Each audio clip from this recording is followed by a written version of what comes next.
ناظرین، یہ جو عمل میں آپ کو بتانے جا رہا ہوں، اس عمل کو آپ دو کاموں کے لیے استعمال کر سکتے ہیں۔ اگر کسی بیوی کا خاوند بدکار ہو تو اسے راہ راست پہ لانے کے لیے عورت اس عمل کو کر سکتی ہے، اور اگر کوئی عورت کنواری ہے اور شادی کی خواہش مند ہے، چاہتی ہے کہ مجھے اچھا نیک صالح خاوند ملے، تو وہ بھی اس عمل کو کر سکتی ہے۔ بہت ہی آسان عمل ہے، دونوں کے لیے جس کو ضرورت ہو وہ اس کو کر سکتا ہے۔ قرآن پاک کی آیت کا عمل ہے۔ اللہ رب العزت قرآن پاک کی برکت سے دلی خواہش کو پورا فرما دیتے ہیں۔ کیا کرنا ہے؟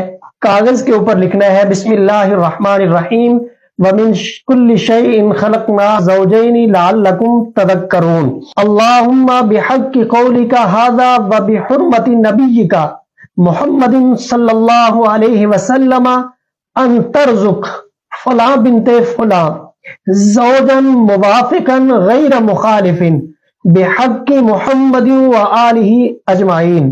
لکھ کے اگر کسی عورت کا خاوند بدکار ہے، بد زبان ہے، لڑتا ہے، جھگڑتا ہے، مارتا ہے، پیٹتا ہے، تو وہ عورت لکھ کے کاغذ پہ موم جامع کر کے اپنے گلے میں پہن لے یا اپنے بازو کے ساتھ باندھ لے۔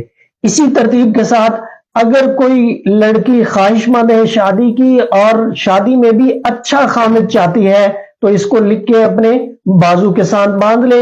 اس آیت کی برکت سے اللہ نیک صالح خاوند اسے عطا فرما دیں گے۔